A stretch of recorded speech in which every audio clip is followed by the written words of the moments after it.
Podcast City Network. Thank you for tuning in on this episode of The Everett Lee Show. But before we get on with the guest onto the program today, there's a couple things I do want to mention that you can help out with supporting The Everett Lee Show. If you're looking to start a podcast and already have a podcast and you're looking for an affordable podcasting hosting site, Podbean's your number one choice. Podbean offers statistics with in-depth analytics to manage your podcast needs.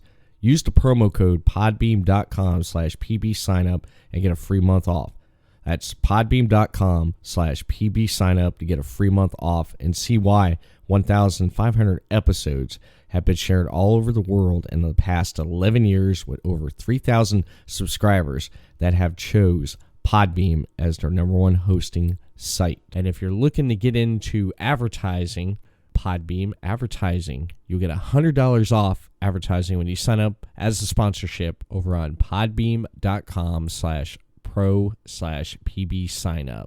That's podbeam.com/pro/pbsignup. You're listening to The Everett Lee Show. Welcome to The Everett Lee Show. I'm The Everett Lee. It's been a while since I've done a podcast, and I had a guest on. It's been probably about 3 weeks since I've actually done anything for myself. Here lately, I've been working on projects, been doing a lot of stuff that you'll probably hear about with my guest that I have on with me on the program on this episode of The Everett Lee Show. I want to welcome back to the program. I haven't had him on in quite a while, but I talk to him quite a bit every other day. I want to welcome back to the program none other than wrestling promoter and wrestler, Thumper Chapman. What's up, Thump? No, not too bad. And commentator and manager and booker. You wear a bunch of hats. You wear a lot of hats in the wrestling business, man. Well, that's the way it was back in the day. We wore a lot of hats. That's what I think separates us from the new guys. They can't even carry one hat, and we were carrying 20 hats. Yeah. Yeah. And you've seen that from firsthand to where, they stress over one hat. And, I remember when I was commentating, getting ready for a match, doing a match, plus running the show, plus running the security and everything else, plus booking the card, getting the card ready, and still working a match, commentating, and then I'd come out and manage another guy, and they're stressing about sitting there, oh my God, how's my show going to run? And I'm sitting there going, really? Wimp out much? Yeah. But that's the way they are. Yeah. Yeah. Yeah. You've wore a lot of many hats. A lot of hats. And as we we've talked about like plenty of times with our conversations that we've had on and off on the air, and just in general, just talking just about the wrestling business, and we've had really good conversations with the wrestling business on the different types of topics we've talked about and discuss and everything. Yeah, I know your favorite, sitting at a show with me and me explaining the whole match, and I wasn't even in on it. But I'll break the match down to you and show you the logic behind it. And, but that's good learning experience. I used to do that with all my students. I would actually have them, even though, I'm very old school. I believe you train, you pay your dues, you study up underneath somebody for 6 months at the school, and then your promoter or your trainer, whichever, a lot of times it's the promoter and the trainer that goes with you to different shows. And I used to like to take my students, even though I worked another show, I would like them sit down next to me at a commentating table so I could actually explain in a different way, more of a psychology aspect. Well, like me and you did just a couple Saturdays ago, the aspect and the whole logic behind matches. Mm-hmm. And that's why I think I trained some of the best students. Yeah. Yeah, just watching the match that we did that weekend. It's been probably about maybe three. It's been about 3 weeks, hasn't it? It's been about 3 weeks, and just sitting there, we were at Knockout Wrestling's Unfinished Business 2, which was outside. My skin, my arms are still peeling, and my neck has not peeled, which I'm surprised. That's usually the first thing that peels after I stand out in the sun for so long. But my arms started peeling there, and I'm sitting there at work. I'm sitting there just like scratching, and because I'm looking at my skin there. My face ain't as red as it was. Oh God, yeah. I felt bad for your wife because she was doing re-announcing, man. She almost passed out, man. She almost passed out. Oh, she's a tough bird, though. Let me tell you something. I have seen my wife go and do through a lot of mini shows, and some of those shows got to about 100-degree weather, and she'd still hang in there. But like I told her, there's a big difference between 25 and 45. Yeah. And I keep telling her, you need to take a break. You need to get shade. You can't take it like you used to. I can't even take it like I used to, and I've noticed that. Yeah. Right. And that's why it kills me when I watch these young guys whine about it's too hot in this locker room. I want to reach out and slap them because I can't ever remember ever really being in any place that had any air conditioner. Yeah. Until I got to the bigger circuits, and of course, they had central air, and you had bigger rings, you had bigger crowds, and and that was a different story. But when we went on the smaller circuits, I can't remember hardly ever having air conditioner inside. Yeah. That's like the Jason Taylor match. Yeah, man, that gauntlet match, 6-man gauntlet. I was so surprised, and just I don't know how he did not pass out in that damn heat, man. It was almost like 101 with the damn humidity because we're here in Florida, this time of the year, and it was the first day of summer too. On top of it. Yeah. Well, you got to realize something about Jason Taylor. I've known Jason Taylor for years. I've known him and his brother Danny for, almost 20 years now. And they come from a different breed. They come from a breed like me. When we come up, we had to have a high endurance. That's what we were taught was high endurance. Yeah. And that's why guys like that can stay in there with guys half their age for 45 minutes at 113-degree temperature, sun beating down on you, and he feels the effect. But I remember there was my old promoter, and my old trainers used to tell me there is no reason to ever call a match. You better be dying if that match is called, and that is the same philosophy that they have. Is if the match is set and the promoter sets that match, you got to do that match no matter what. No matter if you're puking on the side of the ring, you get back in there and you keep going. You do not stop for nothing. It's almost like a military training. The endurance that they do, and and that's where I think that the new generation is lacking because they don't have that endurance like the older guys used to. We've talked many times about the difference between the heels back in the day and the heels now. The heels nowadays are really watered down. And as well as I do, half these promoters are scared to death of them because they don't know what to do if I play full heel. They're like, oh my God, is he going to pin somebody? We can't control him, and they don't realize I stick to the rule. Whatever the promoter says goes. Yeah. But there was a statement made at a show, and the guy said, somebody said, "Well, aren't you going to tell Thump what to do?" They're like, okay, you show me one person in the back that's got more experience than him that can call a match, and we'll put him over there. And they're like, good point. and that's the thing. And, and in a way, it's kind of a compliment, but in a way, it kind of gets old because, because you kind of feel like you're an outcast. Yeah. Because, you want to be one of the guys, but they continue to separate you from the guys. Right. Because they're like, shh, don't say nothing to Thump because Thump might come and glued on you. And I'm like, you know me, I'm not like that. But in their mind, they've got it automatically set up like that. Just because I'm cutting my weights.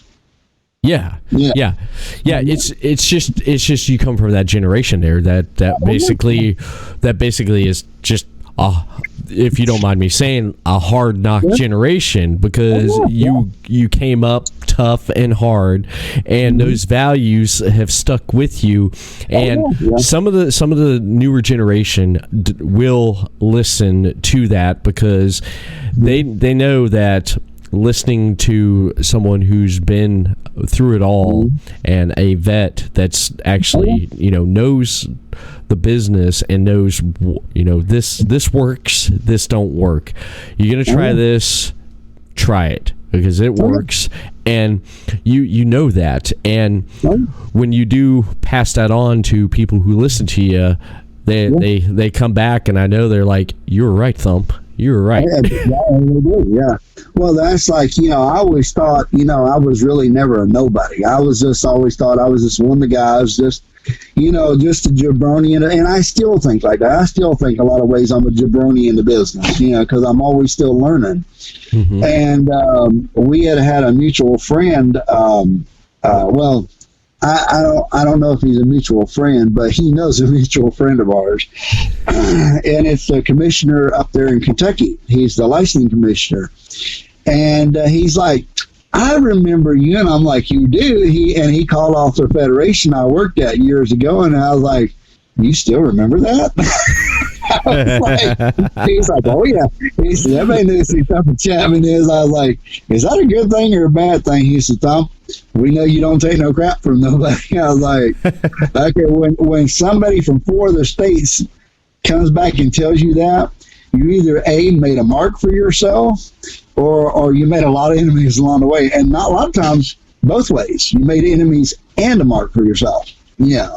Right. And so, it's just, it's my son's texting me, telling me, I don't like the people. I'm supposed to go to like bowling. And he's texting me, and I'm thinking to myself, why are you going there? Don't go. Yeah. But it's this new generation. And see, I don't understand that. And I will never understand that. Excuse me. And me and my kids talk about that all the time. Well, they're like, Dad, I don't want to offend them or make them mad. Okay, say what you got to say, and there ain't no problems. Right. Everybody says, everybody always thinks I'm a mad person. I'm not. I say what I got to say, and that's the end of it. I don't hold a grudge with people. Well, that's like we talked about promos. Do you feel that a lot of the talent that especially heel talent, do you feel like they're holding back when they're cutting a promo on a baby? Do you feel like they're holding back, they're not going full heel? Well, I think when it comes to promos, okay, and I think we've talked about this several times. Excuse me, my bronchitis kicks in every once in a while. The heel always makes the baby. Yes. The better the heel, the better the baby. Yes. Always. The worse the heel is, the bigger your baby's going to be. Mm-hmm. And I don't think that, not counting most babies are assholes. Let's make that a note. Most heels are actually excellent guys. Most babies are assholes. That's probably why I never liked being a baby. I didn't like to hug necks, kiss. I like to make people mad. I think where the problem lies isn't about being a face, because it's easy to be a face. Yeah. I mean, it's kind of like the old politicians. You can run out kissing them, kiss babies and hug necks and high five people, and they love you. Simple as that. But a good heel, a real good heel, point Rico Moon out. Okay, I'm going to throw Rico Moon out there for a second. Rico Moon is a good heel. Yes. That man can walk out there in 5 seconds and make you hate his guts. Oh, You know, yes. same way Bill Crude, same way a lot of the other guys. Mhm. You know, but the better your heel is, the better your baby's going to be. Because the more they hate me, the more they're going to love you. Right. And that's where the problem is. They don't really teach them to be heels no more. Our society has gotten to this thing to where they carry their emotions right there on their shoulders. Okay, you know, we've talked many times about this. I've played everything from a gay biker to a racist rednecks to a womanizer to a woman beater to, I mean, I played it all. And the people that know me says, you know, Thumper, you're not none of that stuff. You're actually very much of a family man. You know, my wife is the center of my world. You know, I mean, I try to spoil her as much as possible. My kids are great. You know, they see me at the ring and they look at real life and they're like, this is not this man, you know, that, you know, but the people out there see me as this way. Mm-hmm. And the ones that know me, like, actually, no, Thump's very helpful. He's very lovable. He's really a sweet guy, you know. But it's all in how you're taught to be. If you're not taught properly, then, you know, then you have to learn the hard way, and you have to be willing to listen and learn.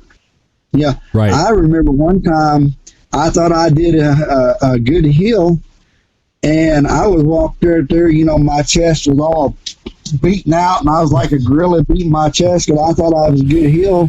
Yeah. And the man told me I wasn't worth 2 knobs of goat shit. Wow. And deflated my ego in about 3 seconds. He said, now, let me tell you how to be a better heel. And I listened to him. And, you know, 20 years later, you see Thumper Chapman from all the lessons I've learned. And I could have simply said, oh, my God, it offends me, and run away and screaming and crying and throw my hands up. But I took those lessons and I thought about them, and I learned how to take them and mold them into my character, into my being, and how to take them and advance in the business. And I like to think pro wrestlers are ADHD kids. And everybody's like, why?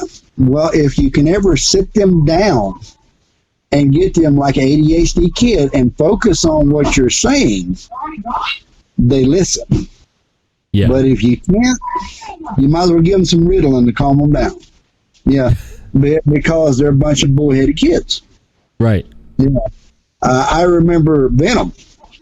Venom started working with me back, I guess Venom's been in the business for about 14 years now, back when he first started. Yeah. And he was always the young guy that was always happy, excited, you know, couldn't wait to get in the ring. You know, I mean, you know, he was one of them guys. And, you know, but see, here's the thing about Venom. Every time I told Venom something, Venom absorbed it.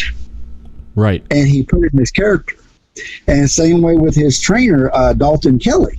Mm-hmm. See, Venom's trainer was my show was the first show he'd ever worked. Yeah. Oh, okay. And my wife's telling me she needs my keys, her key. Here you go, baby, take them off. And but yeah, and when he first came in, he was I forget. Oh, let's see. Let me think, because that's been a few years back. He played this. I wanted to trick the crowd. It was what I call a hooey dooey. And see my lovely wife. Yeah. Hi. Yeah. So it says, hi, Tanya. Hi, Tanya. And well, my wife will tell you. You know, I've always been. All right, here we go. All right, I love you, baby. Love you too. Bye, Denver. How the boys Bye. open up the game? Leave my keys out there if I have to. I can't even get my keys. Let me see my keys. I'll take it off while I'm online. Women. You can't live with them, and it's against the law to kill them.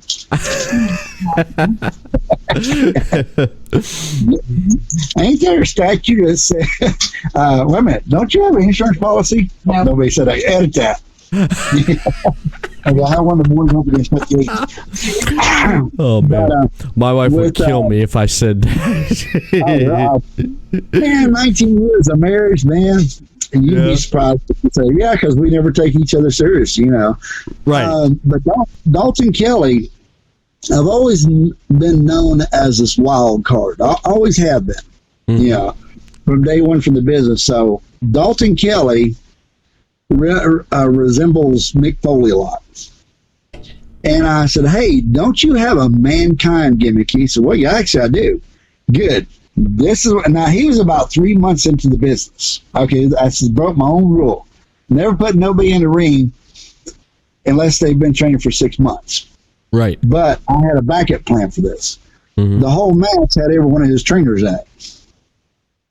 So the good guys, the bad guys with all his trainers, so he was protected either way. Yeah. Yeah. So, you know, and every one of these guys had 20 years in the business, so he was covered. So he got in there and he says, well, I really don't know much more than a bump. I was like, oh, you'll be fine because you're going to get your ass kicked tonight anyway. So, you know, it doesn't really matter. So Dead Man was with him. And Sergeant Hardcore. Not Sergeant Hardcore, the real Sergeant Hardcore. And so they sat in the back and they went over what I wanted. And he got on there. He said, don't worry, we'll take care of it. That night that he stepped in there, that was when he absorbed and he fell in love with the business. Okay. And I had a chance to sit down and talk to him. And after that, every show I ever did, he was right there. He didn't care if it was setting up chairs, working, selling hot dogs, you know, whatever it was, he was there because he was hooked to learn. And he wanted to learn the whole business. Then he come back and he started training Venom. And, you know, and then Venom started coming back to the shows, and he always, Kelly always brought Venom to the shows, to my shows, so he would advance in the shows. So there's a lot of guys that has come through our federation, well, like Leva Bates. Everybody knows who Leva Bates is. You know, she just signed with ECW. She, AEW. AEW. Yeah, AEW. I have a flashback there, aren't you? So anyway, so what she did was at that time she was training with the Dudleys. Well, the Dudleys had sent her, Betsy, Ruth, and a couple other people down. And they had come down and worked for me several times, and I was able to sit down and talk to them and explain to them what they had to do in this business to make it. Right. Now, this was 15 years ago. Okay. And you see where Leva Bates is today. Yeah. Yeah. Talking about her, speaking of her, I remember when she was in NXT, and when NXT came to Daytona Beach, we're doing like live shows, I got to see her in action a couple of times, and I loved what she did as Blue Pants when she was in NXT though, but I just wanted to throw that in there in the conversation. When she worked for me, she dressed up in a Star Trek outfit. Oh really? Oh yeah. What what's into that cosplay? No way. I told her, I said, I fell in love with Star Trek all over again. Now, so, then she did that, let me see, that character from Saw where they rode the tricycle out. She played that character. Yeah, Jigsaw. Like, Jigsaw, I think that's the name, Jigsaw. Yeah. Oh, yeah. So, so over the years, she modified her characters all the way up to now, and now look at her. So, so I look back at all these people that went forwards to NXT and WWE and AEW. Some must know something about a little bit of what he's talking about. Yeah. Right. Yeah. Right. Just a little bit. Yeah.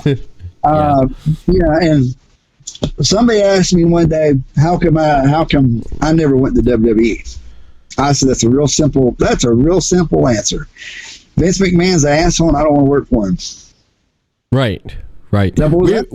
We've had that we've had that conversation before because you mentioned it and a lot of workers want to get to WWE. And what have you told those workers why they wanted to go to WWE? What was your response to that when they said, "Hey, I want to get to WWE"?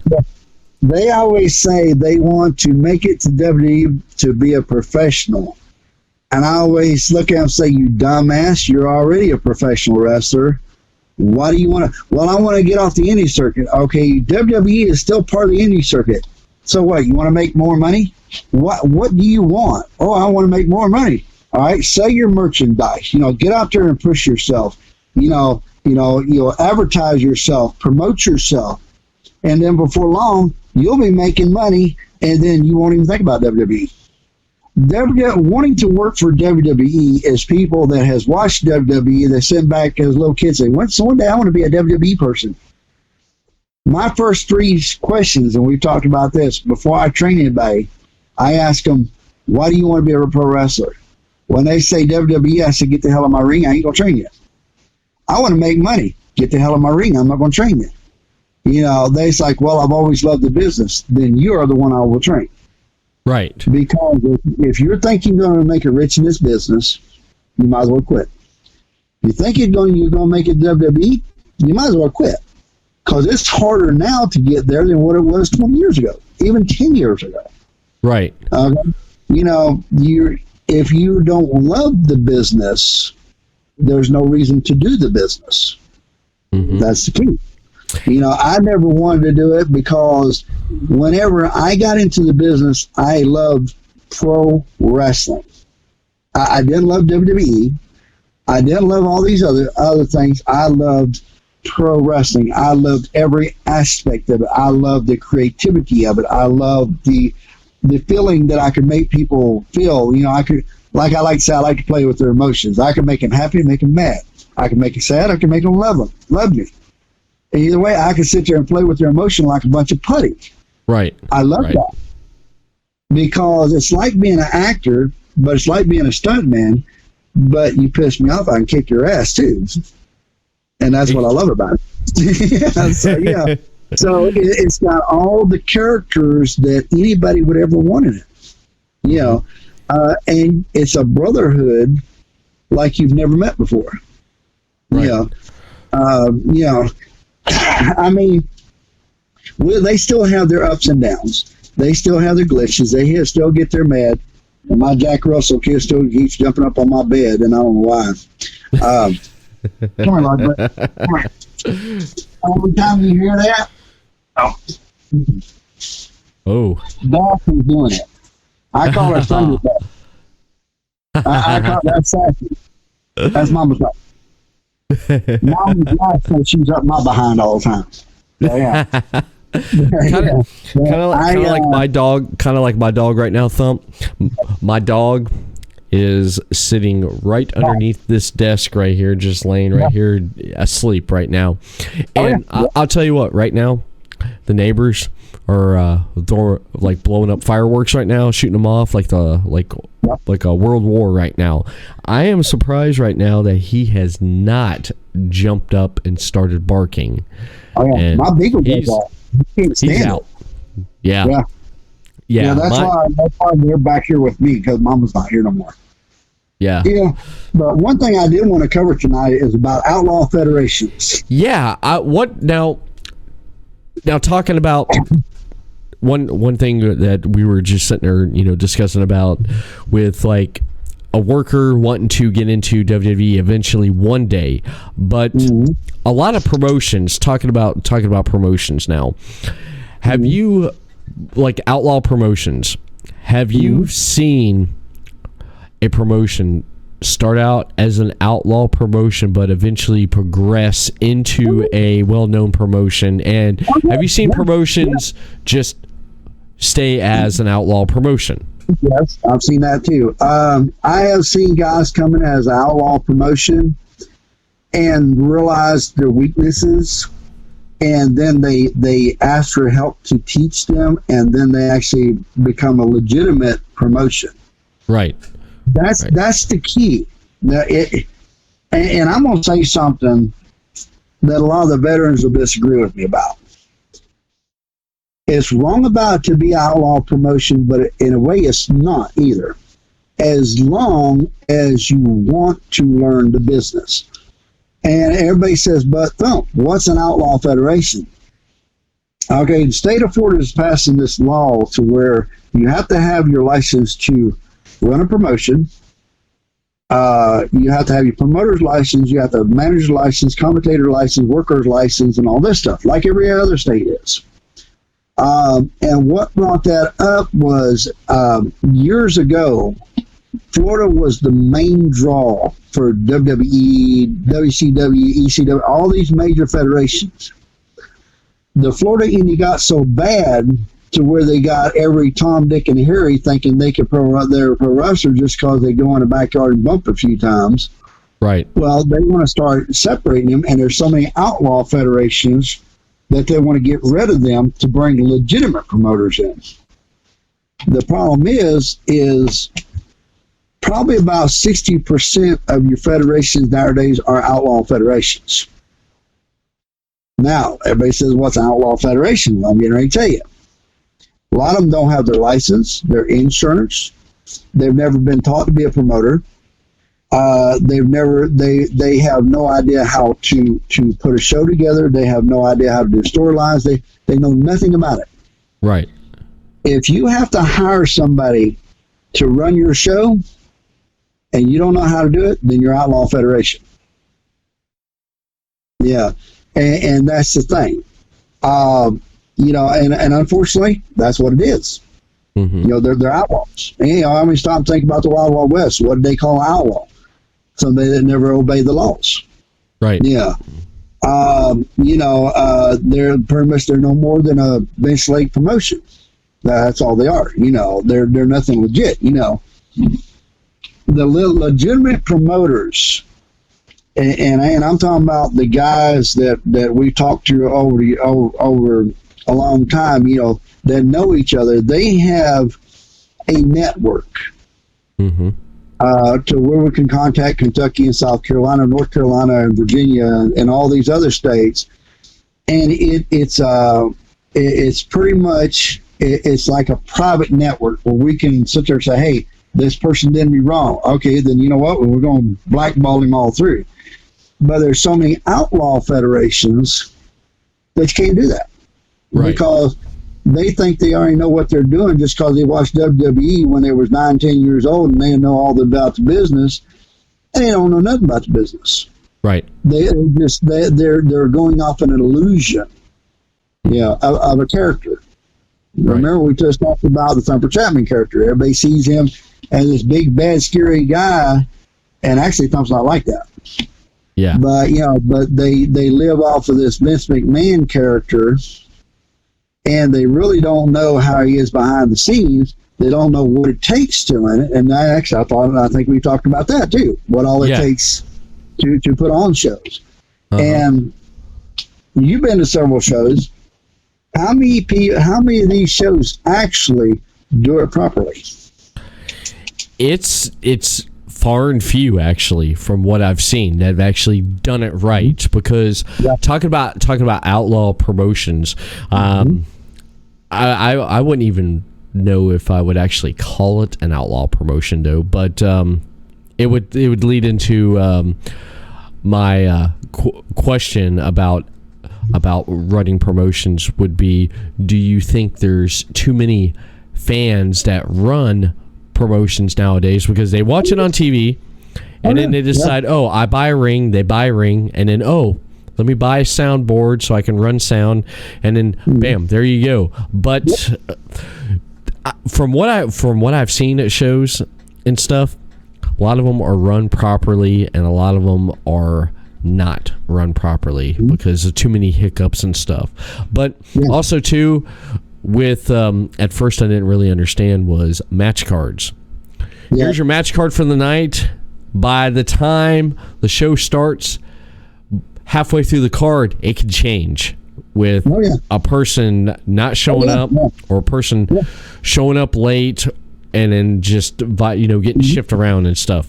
And I've seen that. Yeah, That's where the experience of the training comes in, because promoters have to always know the answer, even if they don't know the answer. Right. They have to think quick on their feet.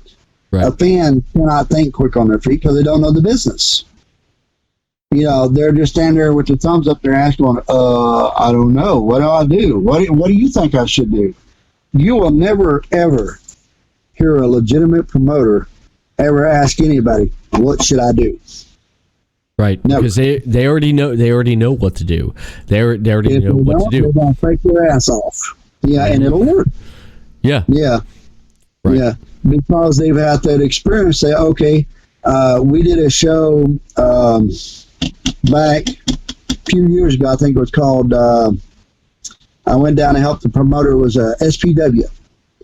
And it was down in Hudson. And the guy says, Thump, yeah, and he was a young guy. I mean, he was one of them guys that said, Thump, I want you to teach me business. Okay. He said there was a problem where some guys didn't show up. He says, what do we do? I was like, well, this is what we're going to do. We're going to go in my imaginary filing cabinet up here, and we're going to pull from the former shows way back I did 20 years ago, and we're going to pull that show out. And we're going to rearrange this whole show around that card right there, and this is what we're going to do. And he says, that's so crazy. I think it would work. I said, I know it's going to work because it worked 20 years ago. And the fans between now and 20 years ago, they have not changed. Right. You know, a Hershey's chocolate bar is still a Hershey's chocolate bar. You know, a Butterfingers is still a Butterfingers. Exactly. They still like them. It's the same principle. It's what the promoter gives them and tells them what they like is what they like. So, yeah, so if you have a bunch of monkeys flipping, flopping in the ring, you know, jumping off ropes, and you're like, oh, yeah, that's what I'm going to promote. That's what they're going to like. But if you take two old school guys like Rico Moon in there, they're going to like that. Why? Because he just pissed them off and made them mad. And he didn't even do no more than 3 moves and 2 bumps. Exactly. But they let, yeah. Yeah. Unfinished business, too, when you and I were there for Knockout Wrestling. Rico and Johnny Walker. Yep. Oh, yeah. I love them when they came out to the ring there, man. Especially Johnny Walker, man. I just loved how he fired up the crowd. The crowd hated him after he walked around the ring within 2 minutes. Oh, yeah. The guy had everyone pissed off at him, and I'm like, "This is great." You leaned over to me and you said, "Whoops, there goes my mic." You lean over to me and you said, "See, you notice that right there?" And I said, "Yeah, I noticed it." It's like, he's a heel. He's a look at that. He walked out there and he pissed off the crowd. Rico pissed off the crowd. The crowd did not like them, and they did their job, man. They did their job, and I loved it. I love that match. Well, and that's the thing. They're like, nowadays they're like, I don't want to offend nobody. Right. One thing that'll piss me off faster than anything, and because I've ran Christian federations before. Mm-hmm. Oh, we're a Christian federation. We can't make people mad like that. What? Have you not ever read the story about Sodom and Gomorrah? Have you never read the Bible? There is so much stuff in there that it would be a hill's fantasy to get a hold of that book and go crazy in there. I mean, think about it, And they used to look at me like, Thump, it's a church. You can't bleed in a church. Why? Well, it's a church. Why? Why can't you bleed in the church? And I thought this, didn't Christ take 39 stripes? Yeah. Did they not beat that man? Yeah. All right, did they not crucify him? Yeah. All right, then shut up and get out there and bleed. And the pastors would agree with me. You're right. So, yeah. I mean, yeah, but they're so worried about offending people to the point where they don't even do their job properly anymore. Right. And I can't stand it. Mm-hmm. It drives me wrong. That's why my rookies are 10 years into the business whenever they come to my shows. Mm-hmm. I pick 2 rookies, two actual rookies, so I can bring them in and with the veterans, and they can teach them the proper way of working a show. Now, Right. are they going to be able to work like that in every show? Probably not, because you have a bunch of candy-ass promoters out there that don't want to push the envelope. They don't want to make themselves look too bad. Mm-hmm. They're like, well, Thump, what are you going to do if they protest you? Sell them all tickets and tell them to go back and get their friends, come back and protest the next night. Why? Because I'm going to sell more tickets. Well, what if they bring 1,000 people? I was like, then that's 1,000 tickets I done sold. And they're like, you're crazy. But think of the logic to that. You can protest all you want to. Don't mean I'm going to change anything. Right. I'll be against McMahon. I walked out there and said, I'd like to apologize to all you dipshits out here for protesting against some dipshit thing that I don't really know what I did, but okay, I apologize for it anyway. But thank you, because I just made $10,000 off you. You see what I'm saying? But Yes. these guys nowadays don't have the kahunas to do that because they don't want to push the envelope. Now, old school promoters would do that. Right. Because while they're out there protesting, I'm going to be sitting back there counting that money and say, did they buy more tickets? Okay, bring me the money. Yeah. Mm-hmm. Because I'm going to be happy at the end of the night because I accomplished what I wanted. I got my publicity out there. Why? Because they're protesting me, which probably put me on the news, which gave me free advertisement. Then they're going to stand outside and protest me more, which is going to give me more coverage from probably Channel 8, Channel 9, Channel 10, Channel 13, and probably Channel 44. And if I'm lucky, CNN will drop up in there and make a bunch of false accusations. And then I got it even bigger. So now I just went nationwide. So now, by the time I put on the next show, I've gotten 5 to 6, 7 times the people buying tickets that I normally would. So who's really winning in the long run, me or them? You are. Exactly. Yeah, because you're putting butts in the seats, man. You're putting butts in the seats. And, and I do feel that this generation, because I'm 41, I grew up, I was a kid in the 80s. What's that? I'll get you a Baba later. I just, as a kid in the 80s and a teenager in the 90s and a young adult in the early 2000s, it's just, I wonder, it's like, when are you going to put the soy milk down and quit being butthurt? You know, that's the thing I don't get. It's like quit, just put the damn soy milk down and just take a risk, push the envelope, because if you can push that envelope to a point and then when to back off and you get the reaction that you need, you've done something. And a lot of people, I feel, just don't take risk nowadays. They at least, it's like, get out there. If you succeed, you're gonna succeed. If you fail, you fail. That's part of life. That's part of life there. Like, also, it's like with the being butthurt, with the butthurt generation, it's like you win, you lose.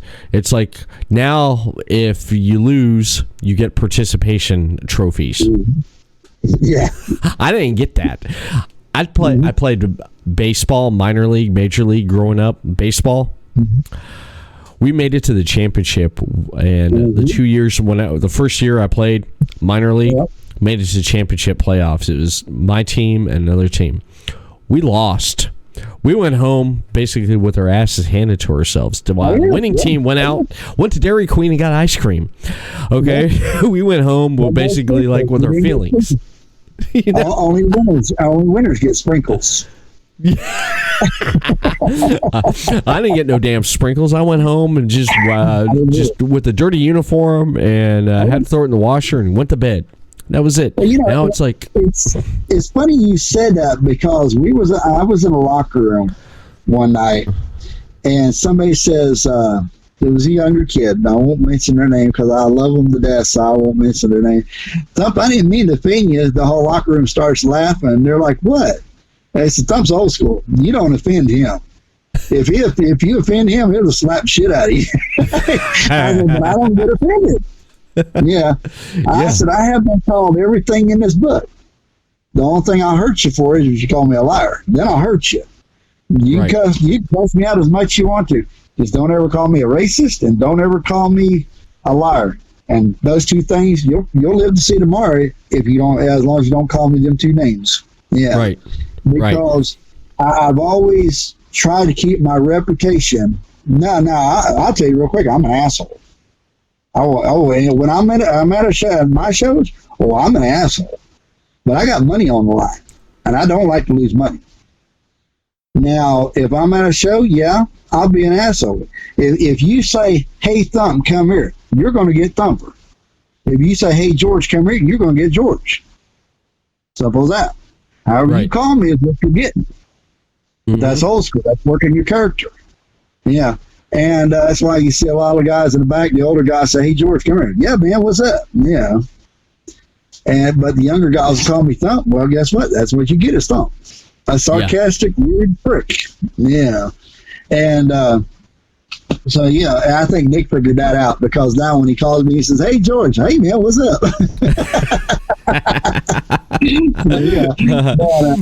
think he kind of figured that one out. Since you brought up Nick there, Nick, we gotta love Nick. Yeah, we do, man. We definitely do, and I do appreciate the fact that he called me up out of the blue there and asked me to do Double Down. He pitched the idea to me. I was looking and I'm like, you know what? I've done like over 200 episodes of this in the last like 5 years. I'm like, you know what? This is about the time where I can actually, use what I've done in the last 5 years since 2014 and apply it to something that comes natural to me. Mm-hmm. So I had that conversation with Nick there, and I said, yeah, we'll do it. And Double Down was born, and that first episode, just having him on there and just having him show off the belts, because right before we hit the record button, I'll tell you what, he said, you want to see the belts? I said, no. I said, show them to me when you present them, because because he was wanting to show them to me, and I was like, I don't want to see them. I want to see them when we hit record, because I wanted that reaction that everyone saw and listened to when they saw that debut episode. That was me. That was the first time I got to see those championship belts. Then I got to see them again at Unfinished Business 2 there. But just having that opportunity there and just doing something for a wrestling promotion, actually a wrestling promotion that's been around for quite a while, and not some wrestling promotion that's actually, run by a fan who puts themselves out in front before the talent does. Yeah. I love it. What you got there? And that's what I don't get. That right there, that's my belts. They're no more than a leather strap to me. That's all they are. Wow. That's it. They're no more than just something hanging around your waist. Well, since we're talking about belts, since I brought that up, belt designs. What would be your favorite? What would be your favorite belt design that you've seen? Out of Feds. Any federation. What belt design that actually caught your attention? You're like, wow, that's a pretty good design there for a championship belt. Do you want me to tell you the truth, or you want me to lie to you? Well, that just all depends, man. That just all depends. Just old school, don't care what the belt looks like. You hand it to me, I'm gonna carry it. I don't care. I never pay attention to belts. No, never have, never will. Because it's just something on my belt right now around my waist. I paid $12.95 for it up at Walmart's. It serves a purpose. Yeah.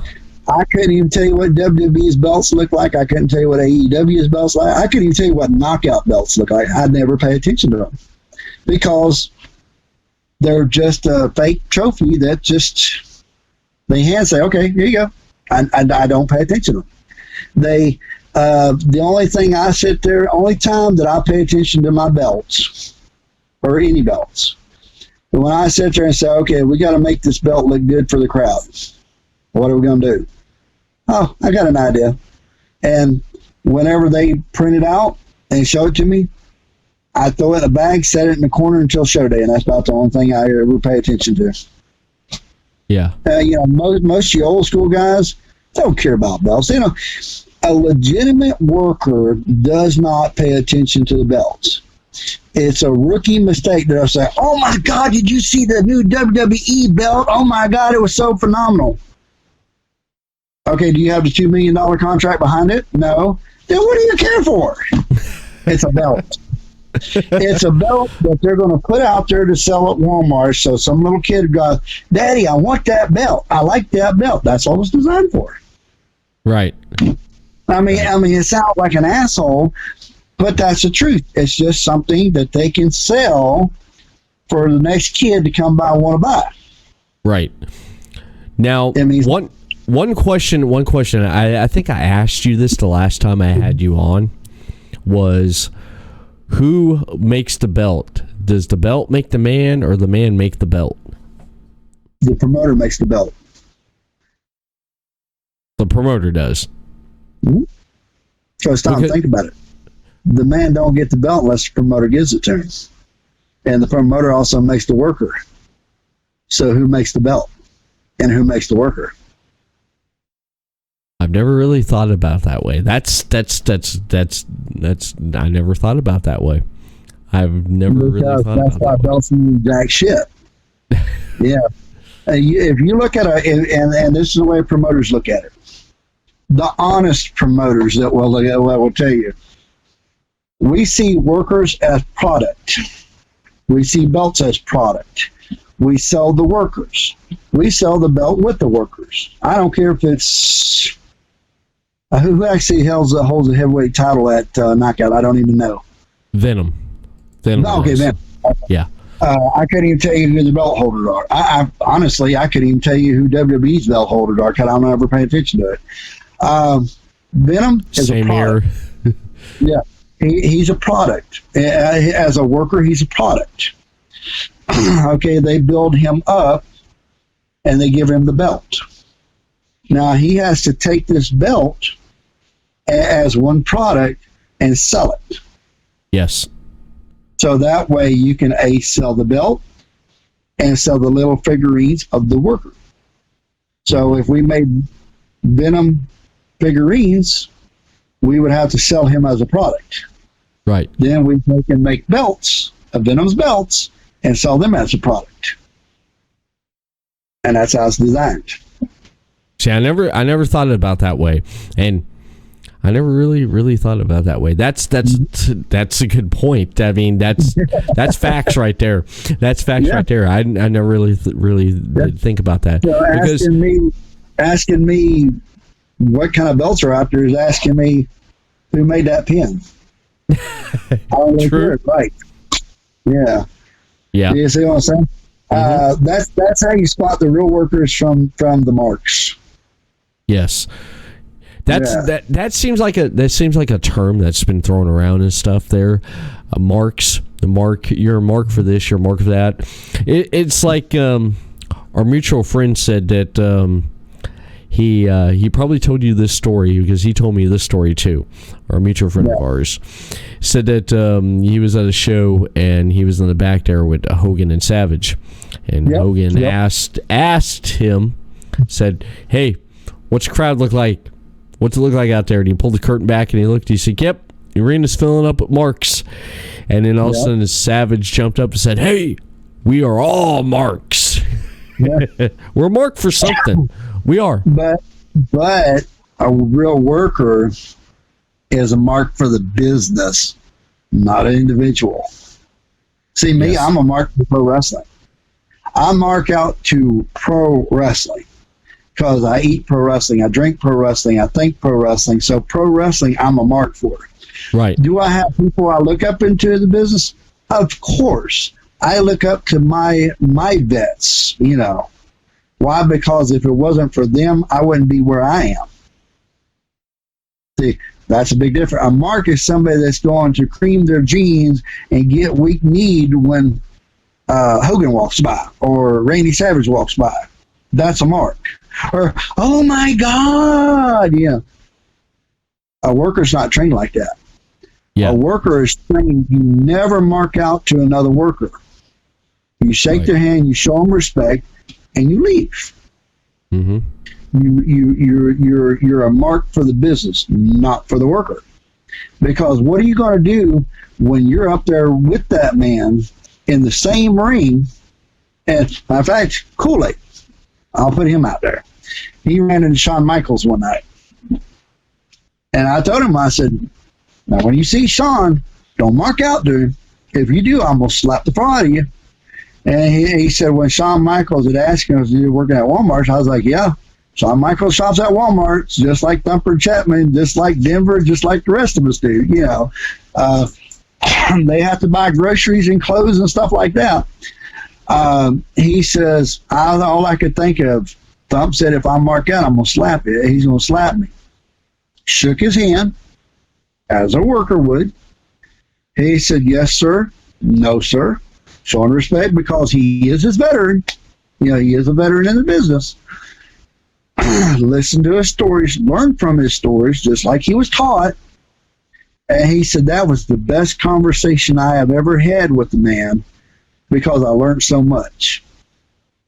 Right. I said, the day you mark out to somebody, you're not a professional no more. You're no more than a fan that buys a ticket. Right. Because we're all workers. I don't care if you're a concession stand person, a security person, a wrestler, a manager, or a commentator. We're all workers. Mm-hmm. Yeah. Are you going to mark out to another podcaster? No, I wouldn't. I would not actually, because there's a few out there I can tell you that I'm fans of, but I would not mark out about them. I would not mark out about them.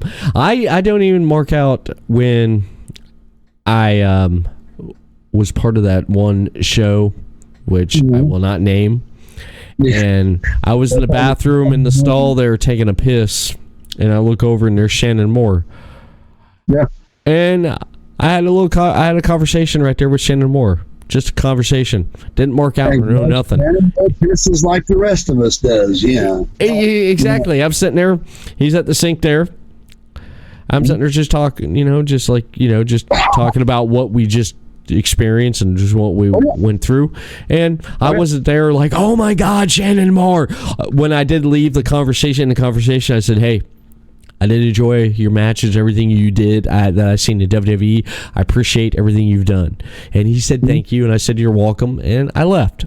That was it. That was it, man. I mean, what else should I say? What else should I say? That's like me and Colonel Brute about 6 months ago. We did a show on the other side of Tampa. And Eric Bischoff was there. Uh-huh. And I walked up, shook his hand, and said, hey, Eric, how you doing? He said, hey, man, how you doing? Probably didn't remember my name because I'm bad like that. I don't remember people's names either. Right. He sat over there at his booth. Me and Colonel did our thing. And I looked over there. Eric is rolling out of his chair laughing because we just made his day commentating. We come out, he said, man, that is the best commentating I've ever had. Mm-hmm. I put it marked out. This is it. Now I'm gonna talk like a fan would do, or a mark in the business. Oh my God, Eric Bischoff said I did a good job. Oh my God, no. I shook his hand, said thank you, man. Went on about my business. Simple as that. Yeah. He gave me a compliment. I accepted it in discussion. Right. Yes, definitely. But I do want to mention this right here. I want to take a quick break, and when we come back, we'll dive more into the conversation right here. But first, there's a couple things I do want to mention. If you grew up as a kid in the 1980s or just a fan of 1980s pop culture, then ADTs is for you. ADTs sells a huge variety of licensed t-shirts featuring characters, movies, TV shows, video games, and music stars from the 1980s through today. They also have great costumes from 80s pulp culture too. ADTs.com sells officially licensed pulp culture t-shirts. As you might guess, their focus is on the 1980s, but do sometimes sell other cool pop culture related tees. 80s Tees has been in business since 2000, meaning they like retro 80s stuff too before it was cool. Follow the link provided in the description section of this episode for more. 80stees.com. Hey fans, here at Podcast City Network, we have a lot of great shows on all of our great social media outlets. PodcastCity.net. Facebook.com/Podcast City Network. Hit that thumbs up. You can send a tweet to Podcast City Network on Twitter at Podcast City Net. Only on Podcast City Network. You're listening to The Everett Lee Show.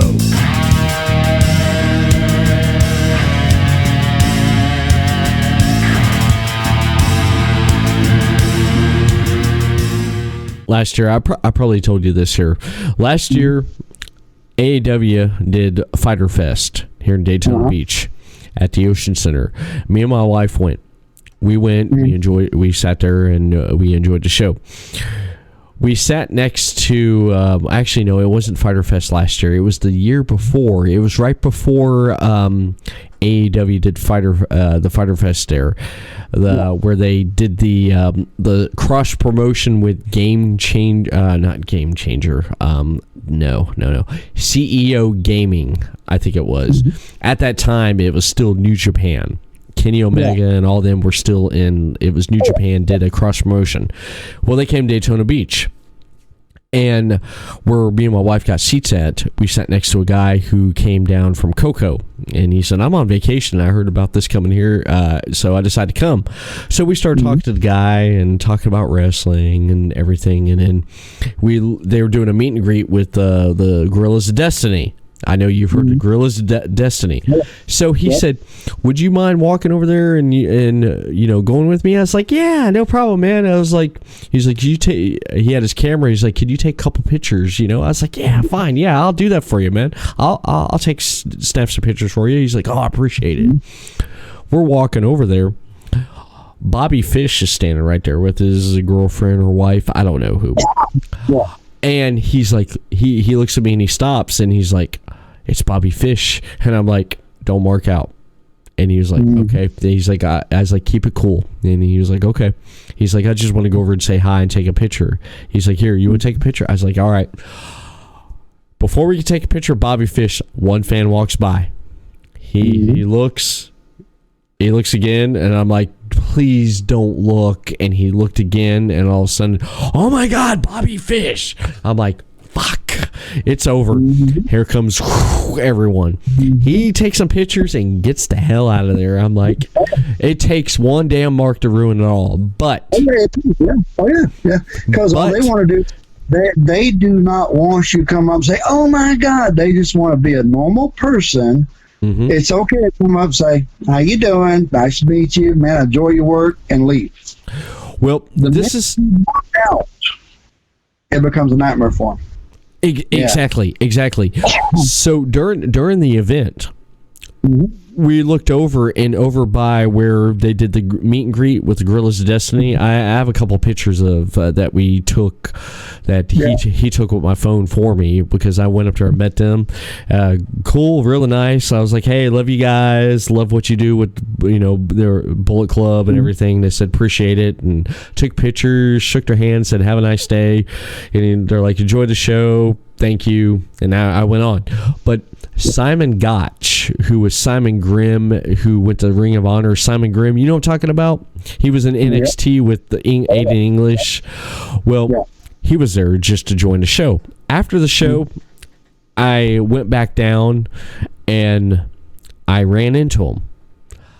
I said, hey, what's up, man? And I shook his hand. I said, love what you're doing at Ring of Honor. He said, oh, well, thank you. And I said, I appreciate that. I said, I checked out your shows.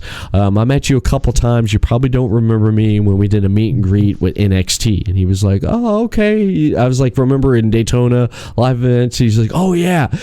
tell me a funny story. He's like, yeah. He said, the location of that place is crazy during Daytona. I said, yeah, it's not really in the great part of Daytona. And he was like, yeah.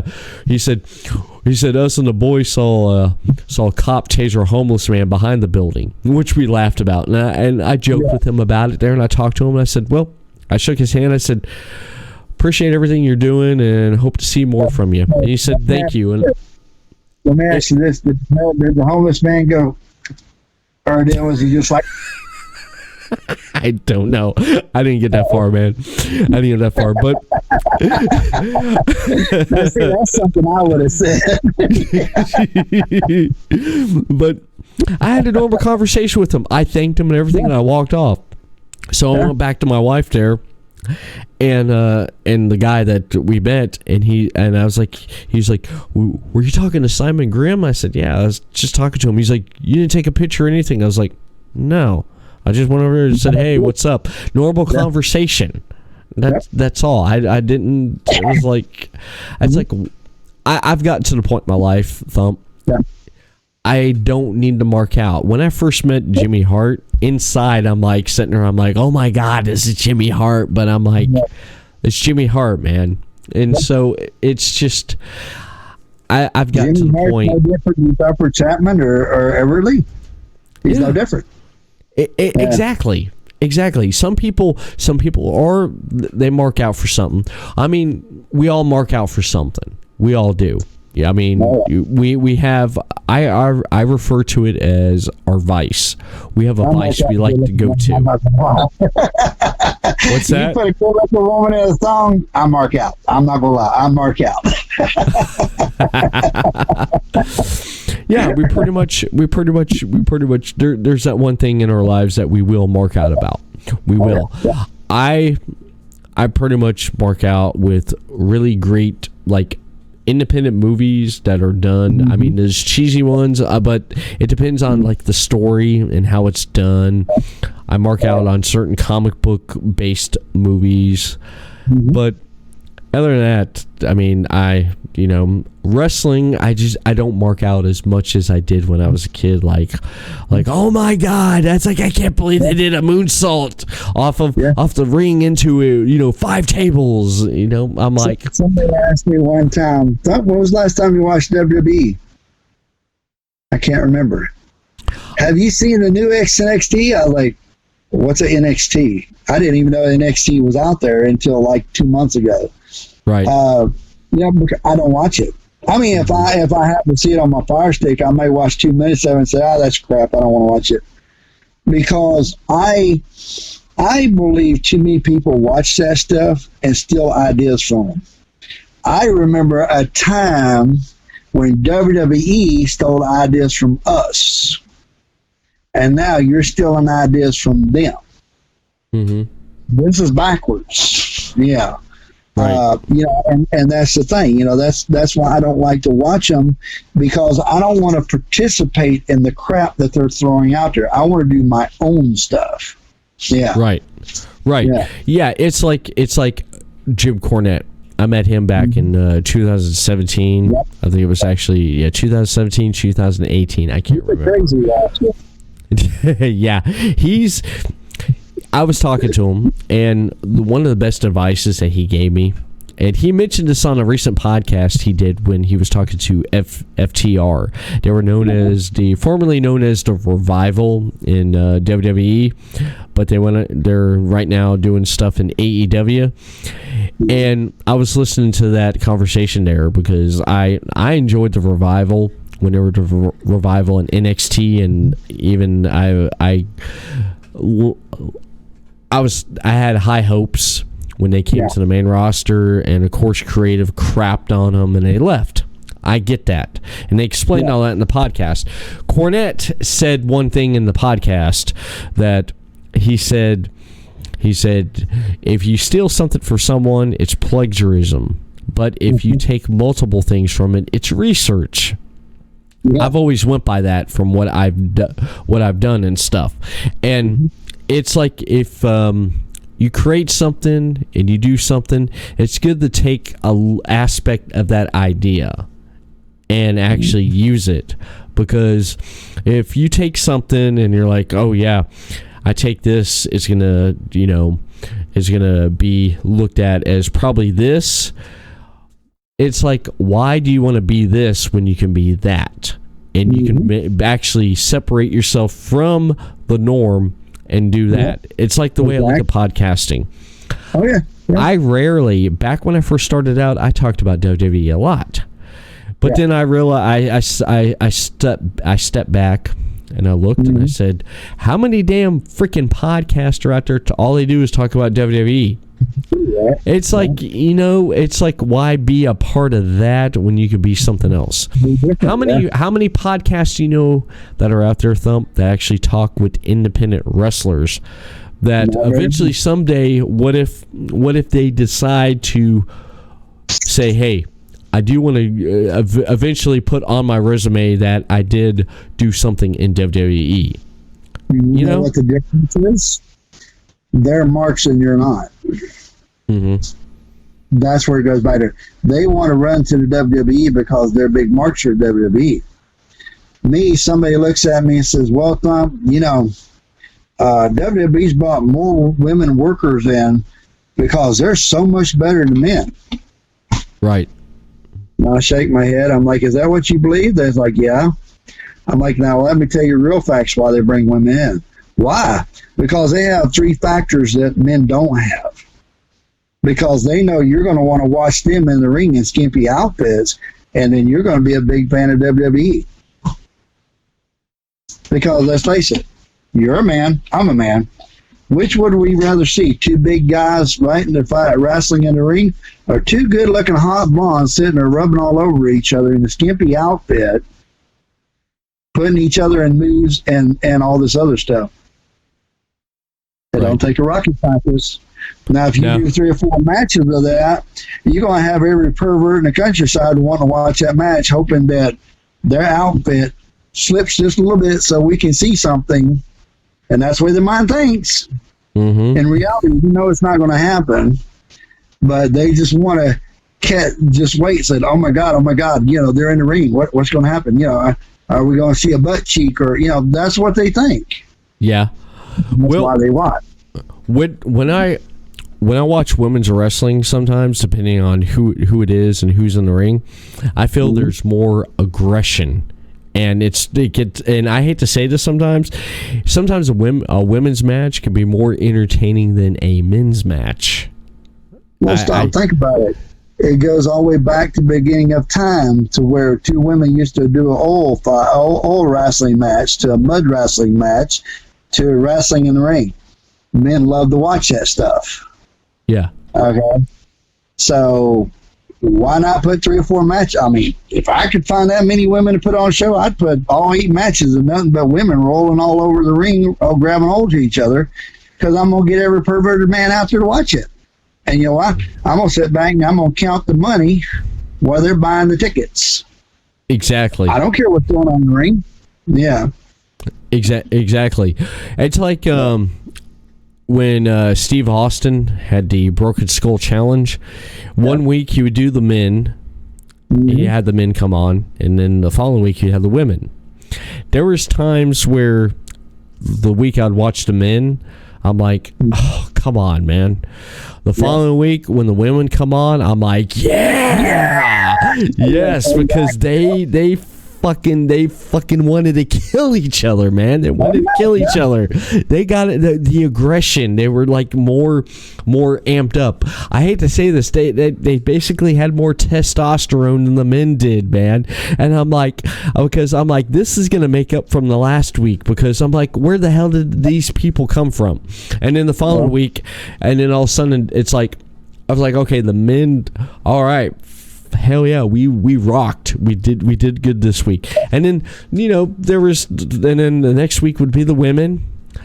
I'd be like, yeah. And then, there was times where I'm like, I loved it, but not feeling it. It's like, I'm gonna put you on the spot. During the men doing that, you gotta have got tea, sodas, something to eat the whole time that show was going on, right? Mm-hmm. When the women were on, how many times you get up and go get something to eat and drink and Exactly. It's just the women are more aggressive, and they will pull your hair out, beat their opponent down. Competition. Women, I don't want to get into talking about, like battle of the sexes still, but when you gotta keep yourself out of trouble because you know your wife's gonna watch it. See, my wife, she knows the business, so she knows how it goes. Yeah. So my wife knows, okay, men like TNA. Simple as that. Yeah. The more aggressive women get, the more men like it because this woman can kick my butt. I like that. That excites me. Yeah. Okay. So he's like, all right, go out there, shake your butt, kick each other's butt. And if you want to smack a man, that's fine. Smack him because you're going to get him excited. They're going to put more money in my pocket. Right. Well, that's like that's why it's great having a female promoter as your wife. Yeah. Well, that's like this too. It's like damn, I forgot what I was going to say now. I got sidetracked in a minute. Yeah, you sidetracked me there, man. Just give me a minute there. I can figure it out. You and your wife been married, what, 5 years? No, we've been together for 8, but married for 7. Okay, well, yeah, but y'all still newlywed.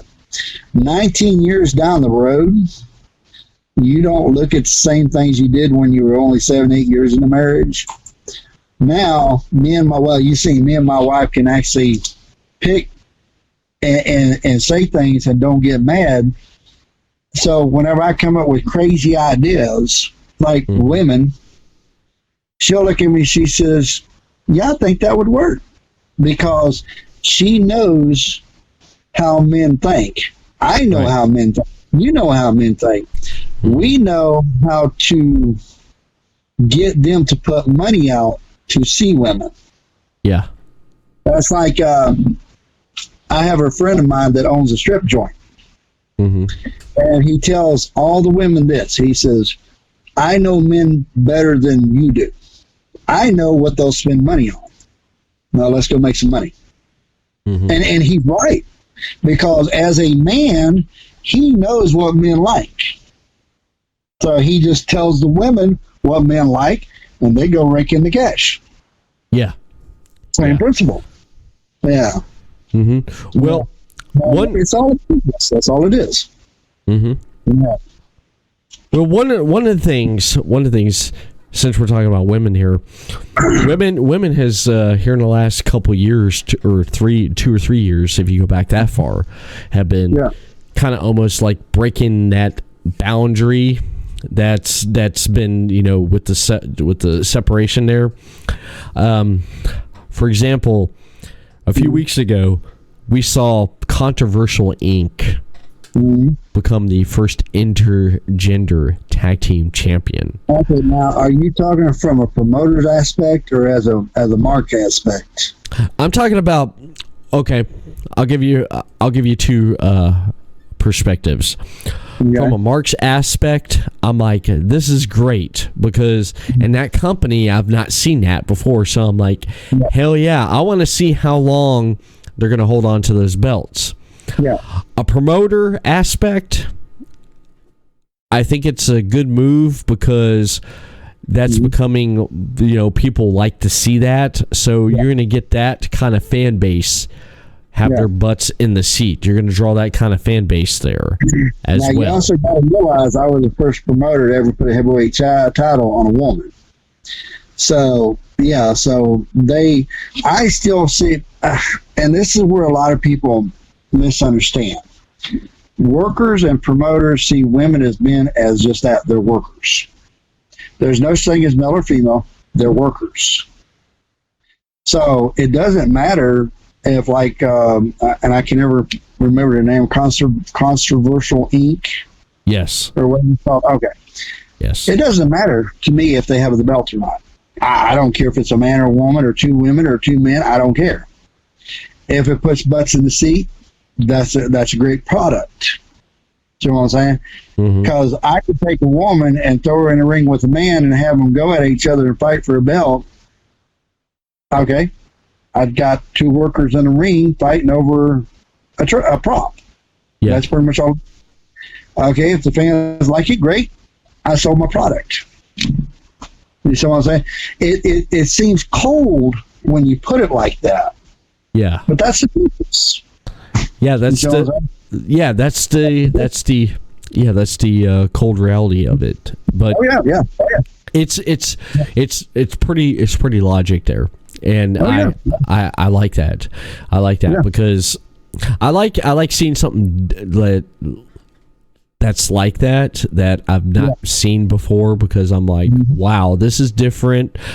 Storyline wise, I want to see where it's going to go next. I want to see how long they can hold on to the belts. I want to see how long in the story and the journey of it until. You want to say how the story's going to go? What's that? As long as the fans want them to hold the belt. Yeah, that's true. That's true. I've seen people go on that journey to get the belt, and the fans are with them. They're like, "Go get it! Go get it!" They finally beat all the odds, and they get that belt. Oh, yeah. And everyone's like, "Yeah!" It's like, all right. And the fans quit booing. It's time for the belt to come off. Go to the next one. But and that's the reality of it. And that's where a lot of fans get tied up in the imaginary world that we want them to see. And they don't realize, okay, they got Controversial Inc. has got the belt for 3 months. Yeah, they're on a winning streak. But you know what? I'm kind of getting tired of seeing the belt. All right, belt comes off, goes to next ones. Mm-hmm. I mean, and a lot of people look at me and say, "Wow, Thump, you're an asshole." No, I'm a promoter. And you listen to the fans. You listen to the fans too, because the fans know what they want, and they let you know what they want. If the fans aren't happy, they're going to let you know. The fans only know what I want them to know. They only like what I want them to like. Because it's like bringing a cheeseburger, okay? Mm-hmm. It's like McDonald's or Burger King or Wendy's. Who's got the better burger is what they're going to like. Why? Because I decorated it up to make them like it. Yeah. But once they get tired of that burger, they're going to move to the next one. Same principle. I give the fans what I want them to like, what they think they want. In reality, when they take it and they're like, you know what, I'm tired of eating cheeseburgers, I want a taco. Then I got to figure out how to quit making cheeseburgers and make a taco that they like. Right. It's the same principle.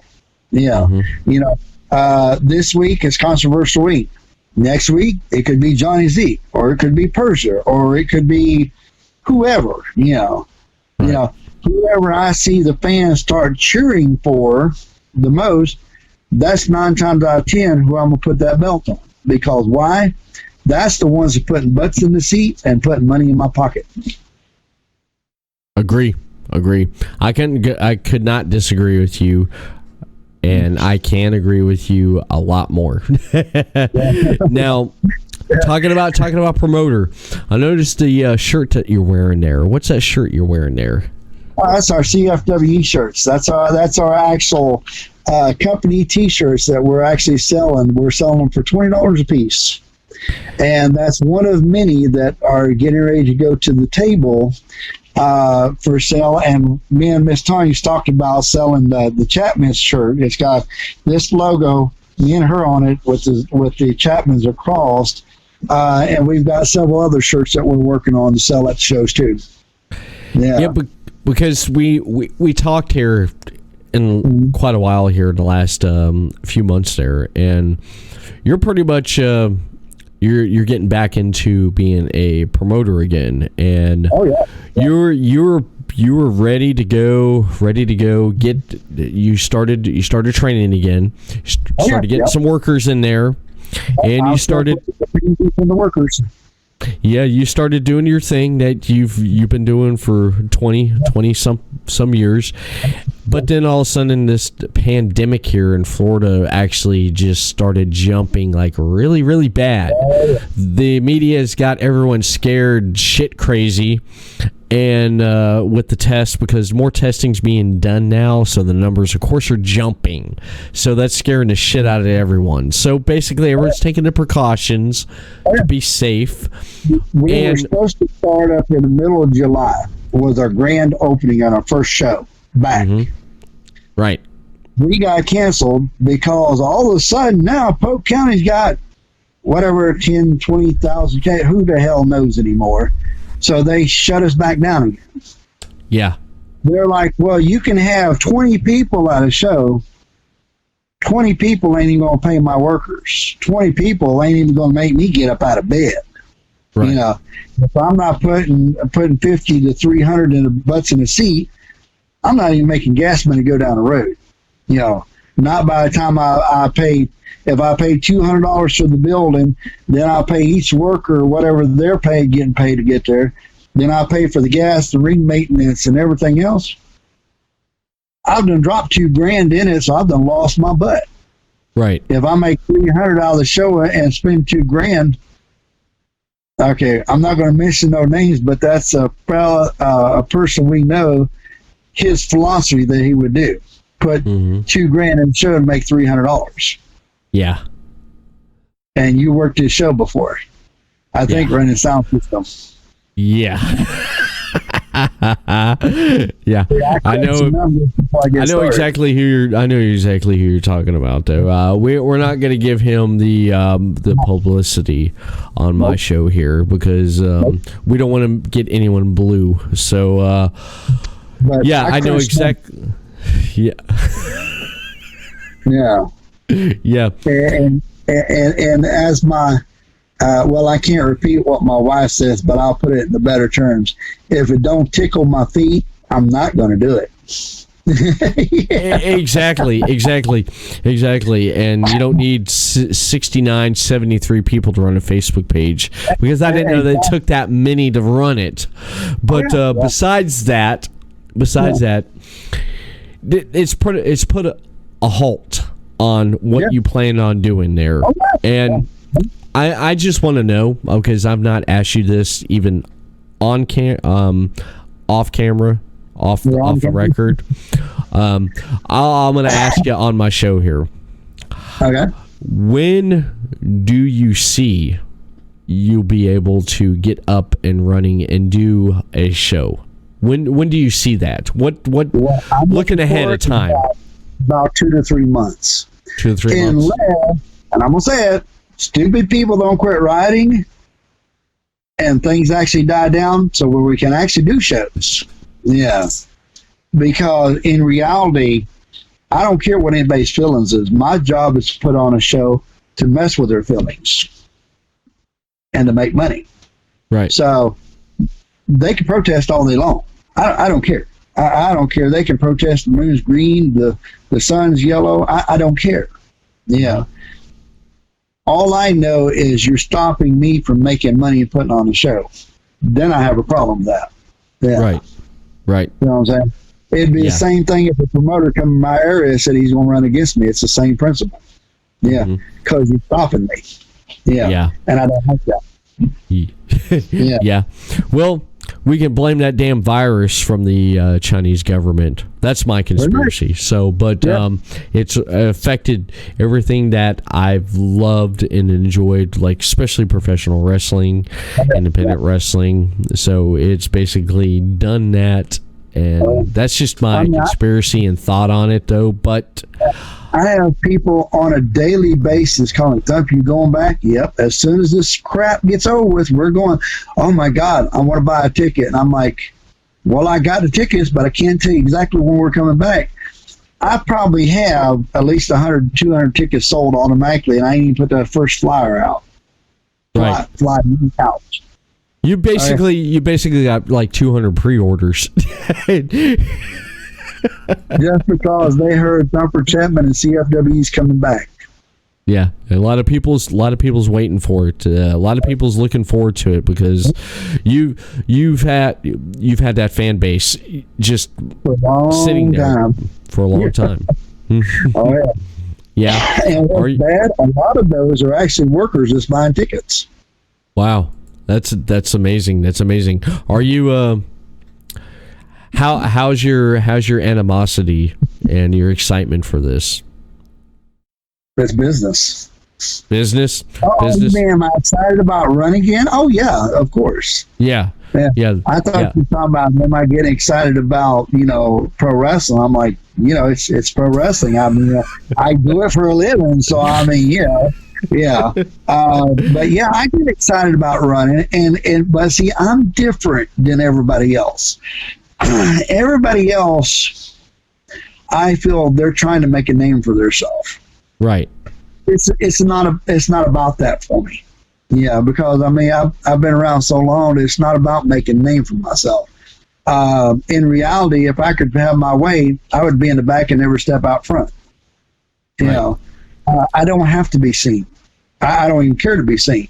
Mm-hmm. My point is, I've always loved the business. I always have and always will. So if I'm not running the business and I'm not taking care of the business, then I'm just basically like one of these old guys that's put up on a shelf and only break in case of glass. In case of only break the glass in a case of emergency. I don't want to fall. I was in that category for 12 years. Mm-hmm. I don't want to be in that category no more. It's time to show the young guys how the old dogs do it. Mm-hmm. Because we give them the reins, and there's an old saying, they hump the pooch. They pump the pooch too much, meaning you fucked up the business too much. Now it's time for the old dogs to come back and show you actually how to do it. Yeah. Right. Yeah.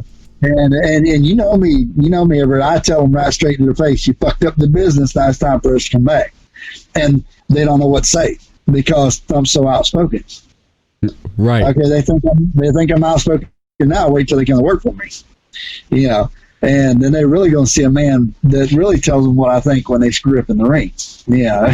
I don't hold back. Yeah. I never have, but I was brought up that way. Mm-hmm. I brought up with promoters that would knock your ass out, if you screwed up one time.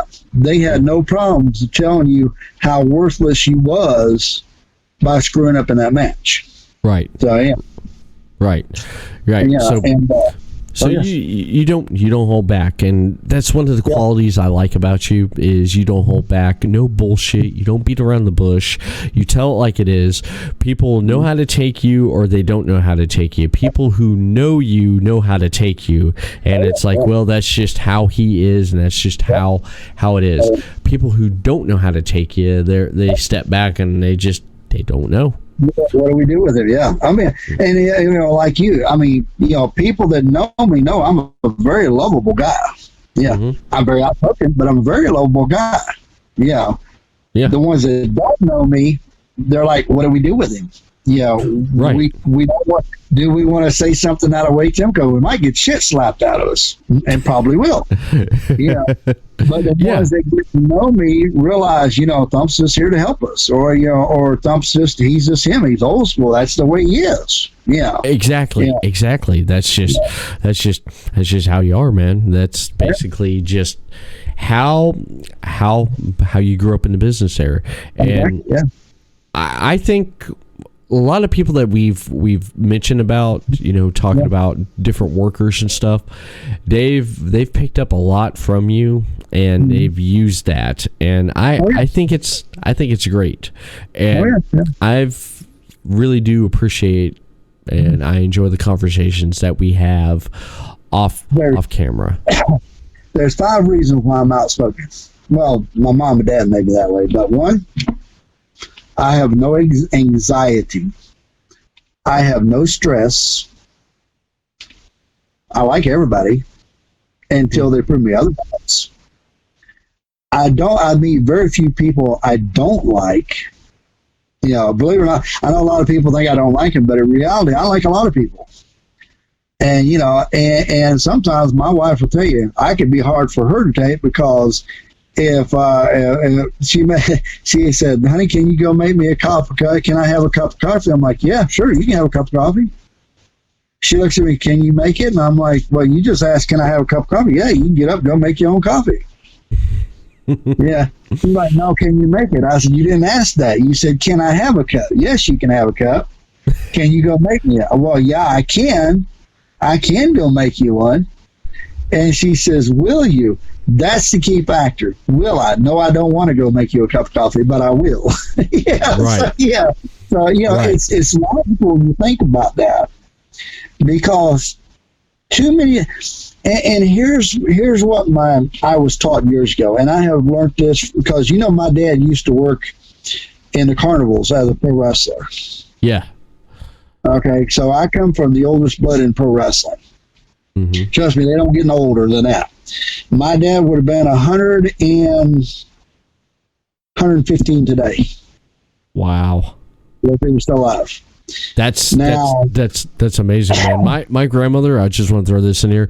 My grandmother, she lived to be about 100. She lived to be 100, and then she passed away. But go ahead. Well, my dad always told me, he said, son, he said, it's like this. He says, there's people going to like you, there's people not going to like you. But as long as you're straight up with them, you'll find out who's your friends and who's your enemies because you don't bullshit, you don't cut around, you tell it like it is. They know what you think about them, they know how you feel about them. I have the philosophy, you like me, great, we'll be friends. If you don't like me, get the fuck out of my face and I'll knock your ass out. Point blank, simple, cut and dry. If I like you, I'll keep talking to you, you know. And I think that was what was, matter of fact, we'll mention Nick because Nick was good for this. Nick really never knew how to take me because he for so long, he says, I don't want to make you mad, Thump, but you're an asshole. Yeah, I'm an asshole. That's besides the point. Yeah. But me and him talks all the time, and he's noticed that I'm always there for him when he needs help. Right. Because I like Nick. Mm-hmm. Yeah. And I give Nick hell all the time, but that don't mean I don't like him. Yeah. I give him hell because he was like me when I was in my earlier years. I was bullheaded, didn't listen to nobody, didn't want to know nothing until one day somebody looked at me and said, if you don't listen to me, I dropped my phone again. I can't help my dad. I think that's like the third time since I've had you on here in this last hour here. You've dropped your phone. Well, I get excited and I hit my desk. The next time my phone goes, yeah. But pretty much, you know, they liked me, but they had to slap the hell out of me to get my attention to teach me something. Right. Because I was a fan for the WWE in the beginning, and I thought I knew everything about the business, and then I realized I didn't know shit about the business. Right. And to me, I still don't know shit about business. I'm still a rookie, just learning. Mm-hmm. Even though I've been in it for years, but that's the way I look at it. You know, I might have a little bit more knowledge than others, but I try to share what little knowledge I've learned. But I'm still always learning. Yeah. Yeah. One day you'll have to get Donnie York on and have a discussion with you. Now, you want to know the business? That man will teach you the business. But he can be a hard one to take sometimes. Mm-hmm. But that was one of my trainers. Yeah. Yeah. I'd love to. I love to pick the veterans' brains, man, because it's when Jimmy Hart was right here in Daytona Beach, and I would sit there and watch Raw or SmackDown and go at that time and sit next to him, or even a pay-per-view. Just listening to him talk and just kind of picking at him, it's like, well, what do you think about this, Jimmy? Jimmy would be like, hey, baby, it's like this. Oh, I didn't think it like that, Jimmy. Hey, what about that, Jimmy? Hey, baby, it's like that. Yeah. Oh, okay. All right. I did not think about that. And then Jimmy would look at me and be like, hey, baby. And, you know, like he's like, he would ask me once in a while, I was like, hey, have you heard anything about this? Or have you heard about anything about that? And I said, actually, yeah, I did read something about this. Or I would read something because, you know, he's Hogan's manager. He's been Hogan's manager for a long time. I would see something, and I seen a story one time. So I'm like, really? I don't really think I'm not feeling like this is believable.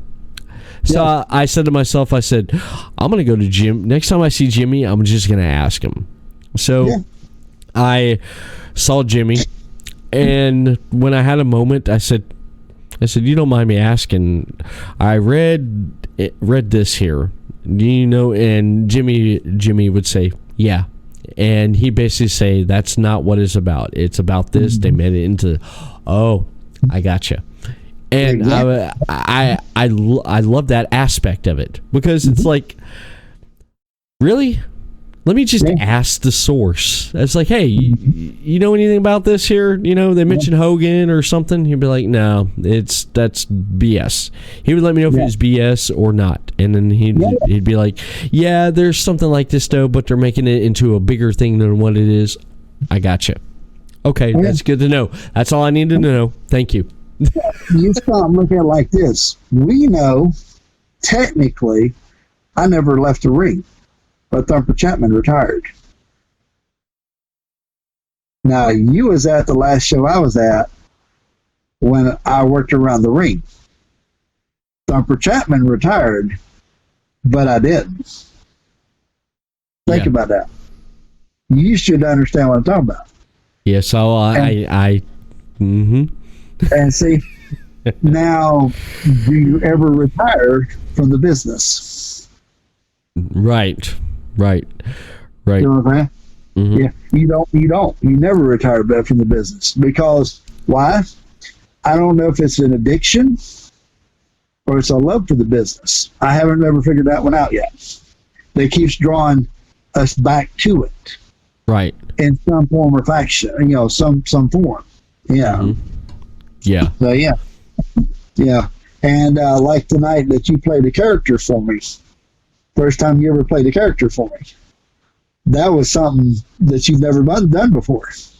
No. Yeah, because what we have coming up here, I gave you a little example of that, a little sample from that, and I do appreciate your honest opinion right there about that. It gives me actually goosebumps here talking about that here with you. I love it. Not a lot of people can pull that off. But I did. I definitely. Well, I'm gonna say I'm glad I pulled it off, and I was just being me. Yeah. Oh yeah. And I'll never forget the look on your face when I thought the idea that you was like, I'm like, here you go, put this on. That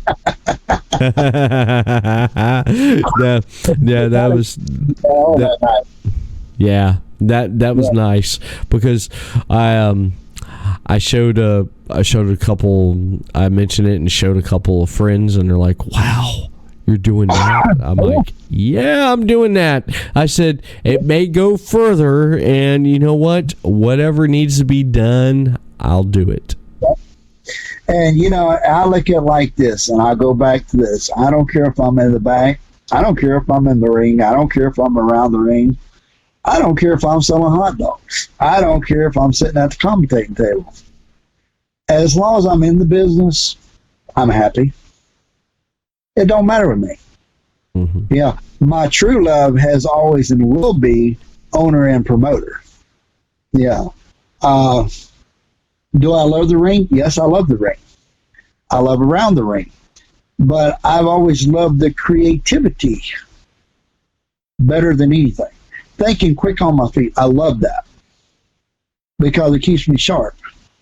Yeah.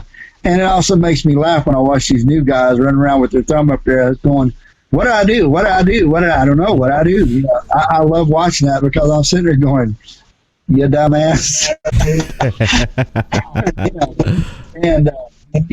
But that's my own little thing I like to do. I don't share that with everybody. Yeah.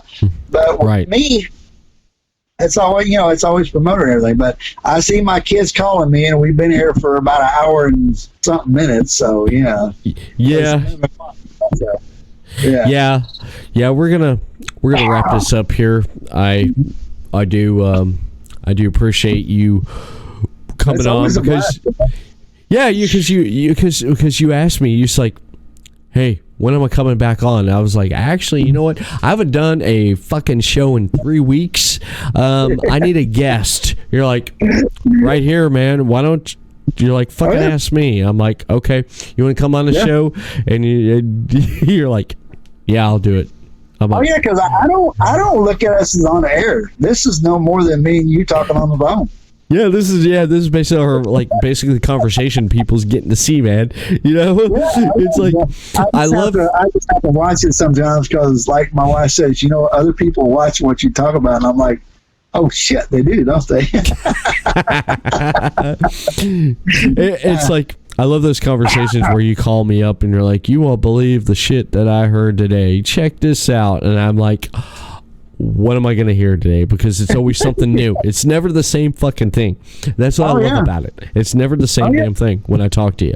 It's always something new, different. People from all over call me and tell me this. I'm like, oh, dude, you got to hear this. It's sometimes it's crazy shit. Yeah.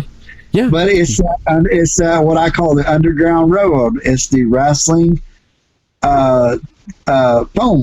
To where promoter tells another promoter and they call each other, and I just tap into the pipeline and I repeat to you what I hear. Yeah, exactly. I love this. I'm glad that you took time out here and come back on here, and I enjoy it, man. And well, you're my buddy, so it's not a big deal. Yeah. Yeah, I just can't wait. I can't wait to meet your wife and your daughter on Sunday. Yeah, because I've never met them. Yeah, you never met them, and that's going to be good because I'm going to come over and we're going to be able to work on some stuff with that we have that's going to be out that people can check out, but we don't. I really don't want to mention anything at this time right now. So when that becomes available, people's going to be checking it out because it will be posted out there on my social media. And what is on that day? It's going to be fun. It's going to be fun. What with me putting it out? Yes. I'm looking forward to it, man, because we've been talking about it all week. We've been talking about the last 2 weeks. It's like, what are we going to do? It's like, yeah, I'm going to go do this. Oh, okay, you do that. Well, you should do it. Approach it like this. Perfect. I'm excited about it, but when it does become available and actually when it does get synced up to how it's supposed to be and it gets put out there, I'm going to share it on my social media. And what is your social media that people could find you at? They can go on the CFWE page on Facebook. They can go Thumper Chapman, George Black, which is actually my real name. A lot of people don't realize that, but that actually is my real name, is George Black. The Thumper Chapman page, I'll post it on the CFWE page. I might get so excited I'll throw it on the Black Death page. You never know. Yeah. You never know what I'll do. Yeah. I might even get excited and throw it on Instagram. You never know. Yeah. I get lost because I got Twitter accounts and Instagram accounts and Facebook accounts. I get lost sometimes where I'm at sometimes. Yeah. Yeah. Maybe I need 39 people running my Facebook page. If I had 39 people right now running my page, I would basically be filing for bankruptcy, and I'd be throwing myself out a 2-story window like it's the 1929, or not 2-story window, a 29-story building like it's the 1929 stock market crash. I'm gonna kind of do this the best I can, but I'm not I'm computer illiterate, and I can run my own Facebook page.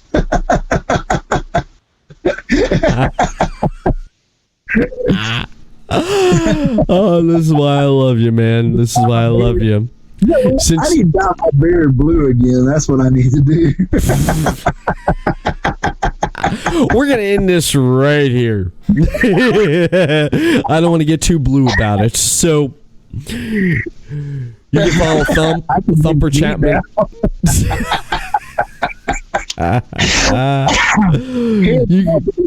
How far would Thumper Chapman go? Think about that. You could go. I know you can go. But I'm gonna let you push that envelope to about right here because I could let you go all the way, but Yeah. you know what? Okay. If you don't put Thumper Chapman on a leash, it's hard to get him under control. It definitely is. It definitely is. But that's why they don't like for me to be a hill. Yes, I will put my chaps on and dance around butt naked too if I have to. oh my goodness. Make the I'll even do a little flex for him. So there's 24-inch pythons, brother. Oh yeah. I'll stand there in chaps with a blue beard and flex my muscles at him. Yeah. I'm gonna get you in trouble. I live in trouble. That's my middle name. No. Yeah, like Austin Powers says, danger is my middle name, baby. Well, Thumper Chapman, you either love him or hate him. It doesn't really matter. But you'll never forget him. Damn. Well, since you can follow Thumper Chapman on the social media, I wanted to mention this plugs right here where you can on social media and this Podcasting Network, your top source for independent podcasting. Head over to podcasty.net for great content and great shows over on the website. Hit them up on Facebook, Podcasting Network. Give them a thumbs up and a follow. Send them a tweet over on Twitter at PodcastingNet.